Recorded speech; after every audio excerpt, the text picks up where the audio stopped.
I wonder, as an activist, how how do you know like how far you should go? I know like some people really get frustrated in, this system that we are in, and they can also fall into, maybe you could call it a deep hole where they're like, we have to, take over the whole system and just like break it down, and almost like Hmm. anarchists, Hmm. and people can feel a little bit hopeless with activism. It's like, well, I'm walking down the street, but people aren't listening to me. No, the people making the decisions aren't, I don't have any effect with what I'm doing. Maybe I should be have violence behind my Hmm. actions. Hmm.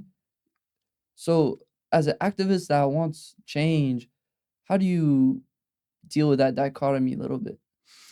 So look, I would say these discussions have always been part of a thriving activist Mm. movement. Any movement for big Mm. transformative change has always had these debates and discussions. Um, I think, on the question of violence, it depends what you mean by violence. Mm. Because if you're talking about, Just Stop Oil or the suffragettes, or, for me, you're talking about civil disobedience. And I think civil disobedience has accompanied every major change Mm. in history. So you think it's just necessary? Look, I'm not going to tell people what they should risk Yeah. and what they shouldn't risk. I think it's a choice we all have to make. But at the same time, I'm certainly not going to condemn it. And I think, to be honest, you look at the situation in Gaza today, I think civil disobedience is more than necessary. When you're looking at a genocide going on that our own government is complicit in, I think civil disobedience is absolutely called for and legitimate in that circumstance. So, it depends on the situation. It depends what the impact is likely to be on other people in society, because we're trying to build a movement, right? So is it likely to hamper that, or is it likely to help it? There are so many questions around all of this. I think, frankly, if you look at the science behind climate change and what it predicts is going to happen, the social turmoil, the immense violence against people, around the world, then I think, frankly, throwing some paint around or stopping some cars is not that radical an action. Now, there may be a question around whether you're bringing people with you or not. That's a separate that's a tactical Like question. how effective, right? The tactic Absolutely. behind it. That's Right. that's a separate question. So Tactically, and I don't know, and it's going to be different in different circumstances, right?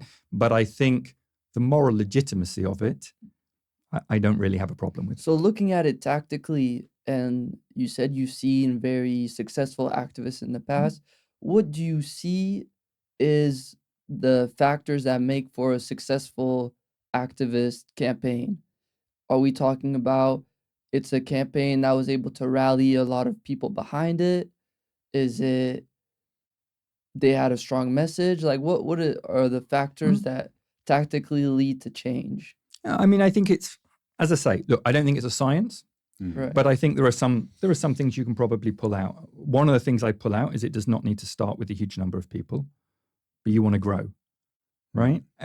Another thing I would pull out is I don't think you've got to have. In fact, I think it's important not to have a message so bland that it covers everybody, right? As I say, I think to some degree embrace the fact that there are differences of opinion in society on this, and we want to take on those differences of opinion. We want to win people over.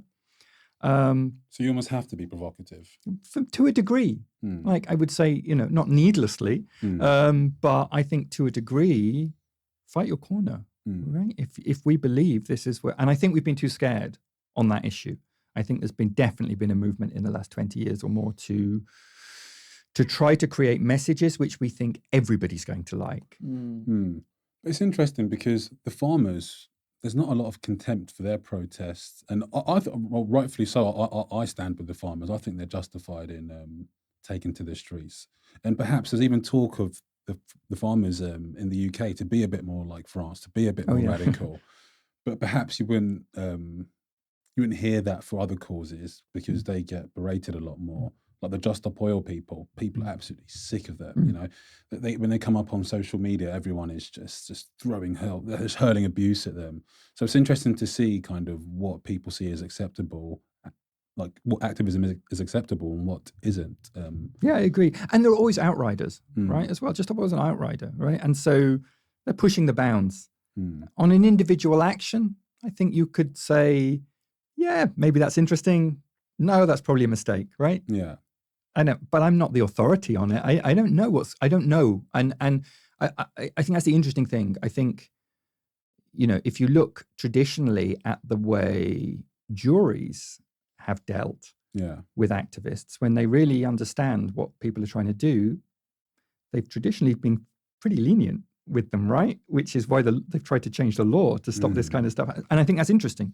Like if you can really sit down with an ordinary person in society and convince them why you did this, you may get a reasonable hearing. So it's really interesting. But like, as I say, I think, you know, some things have just surprised the hell out of me in terms of why they have become that touchstone issue. Other things I'm absolutely amazed that they haven't. You know, again, I go back to I think it's very, very interesting looking at Gaza at the moment, which is, you know, I think we have been without an internationalist solidarity, a major international solidarity movement in this country for quite a long time. Is this a turning point where people actually begin looking outside of the UK? And I know on climate change, you're partly doing that, right? But this is purely an international solidarity issue. And I grew up with a lot of international solidarity issues. And, you know, again, it was interesting which ones kind of appealed to people and which ones didn't. But yeah, I look, I think I don't think you can put kind of, you know, an equation together and say this is how it works. But I do think that this generation going through university at the moment, high school at the moment, and in their early 20s, should not underestimate the appeal of more radical messages. Yeah. Because I think there is an understanding that we have been handed something here which is really very difficult indeed, and we're really angry about it, and we want something fundamentally better. And I think, you know, the way that people in your generation see things like migration, race, the kind of transformation needed around kind of climate-related economics, around growth and that kind of thing, is amazing. And I would say, again, is kind of akin to that late 1960s moment, where a generation of people said, actually, the values that have come before us have led us into an absolute horror show, and we want something very, very different.